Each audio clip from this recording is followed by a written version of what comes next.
নমস্কার বন্ধুরা, আমি তনুশ্রী। আজকে আপনাদের কাছে বিয়েবাড়ি স্টাইলের সর্ষে পাবদা নিয়ে চলে এসেছি। ঘরোয়া কিছু উপকরণ দিয়েই এই সর্ষে পাবদাটা আপনাদেরকে আমি করে দেখাবো। এখানে আমি আপনাদেরকে আরেকটা টিপস দেব, যে সর্ষের তেতো ভাবটা থাকে, কি এমন সর্ষের মধ্যে দিলে যে তেতো ভাবটা যাবে, এই টিপসটাও আমি এই ভিডিওতে আপনাদেরকে দেখিয়ে দেব।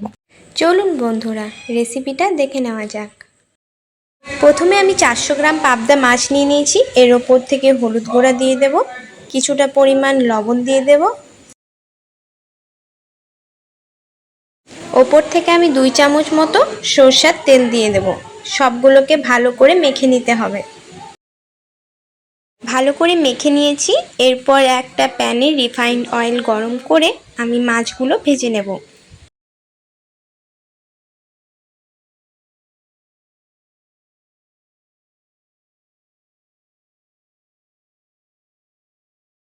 এরকমভাবে লাল লাল করে আমি মাছগুলো ভেজে নিয়েছি। এরপর আমি সব মাছগুলো এরকমভাবে একই রকম করে ভেজে নিয়েছি। সর্ষের পেস্টের জন্য আমি সর্ষে নিয়েছি, 2টা কাঁচা লঙ্কা, 1 চামচ মতো পোস্ত আর কিছুটা পরিমাণ লবণ নিয়েছি। লবণ নেওয়ার জন্য যে সর্ষের তেতো ভাবটা থাকে ওইটা চলে যাবে। দেখুন পেস্টটা আমি এরকমভাবে করে নিয়েছি। সর্ষে পাবদাটার জন্য আমি কড়াইয়ে সরষের তেল দিয়ে দিয়েছি।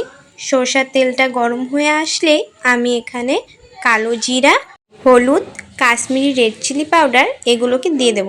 একটু ভাজা ভাজা হয়ে আসলে, ঠিক এরকমভাবে হয়ে আসলে আমি এখানে কুচনো একটা গোটা টমেটো দিয়ে দিচ্ছি।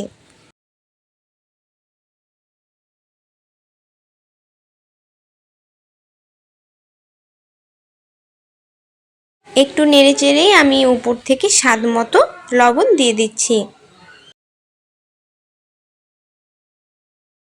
টমেটোটা একটু নরম হয়ে আসা পর্যন্ত আমরা একটু অপেক্ষা করব। এদিকে আমি যেই সর্ষের পেস্টটা নিয়েছি ওই পেস্টে কিছুটা পরিমাণ জল দিয়ে এটা গুলে নিতে হবে ভালো করে।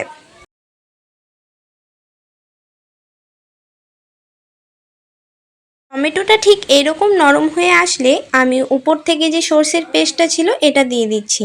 সর্ষের পেস্টটা টমেটোর সাথে ভালো করে কষিয়ে নিতে হবে।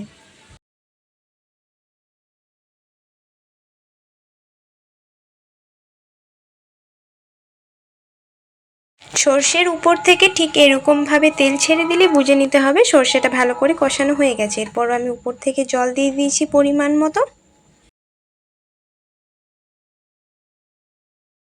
এটা ঠিক এইরকমভাবে ফুটে আসলে আমি উপর থেকে যে পাবদা মাছগুলো ভেজে রেখেছি এগুলো এর মধ্যে দিয়ে দিচ্ছি।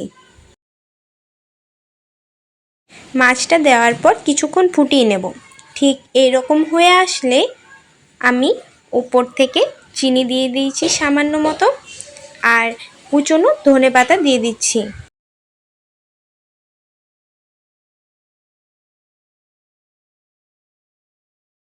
ওপর থেকে আমি 2 চামচ সরষের তেল দিয়ে দেব। এরপরে কিন্তু আমাদের রেডি হয়ে যাচ্ছে একেবারে বিয়েবাড়ি স্টাইলে সর্ষে পাবদা। এটা বাড়িতে একবার হলেও ট্রাই করবেন। বিয়েবাড়ির সর্ষে পাবদা আপনারা ঘরে বসেই করতে পেরে যাবেন। তনুশ্রী রান্নাঘর চ্যানেলটা পাশে থাকবেন, আর এরপর আপনারা কি রেসিপি দেখতে চান অবশ্যই কমেন্টে জানাবেন।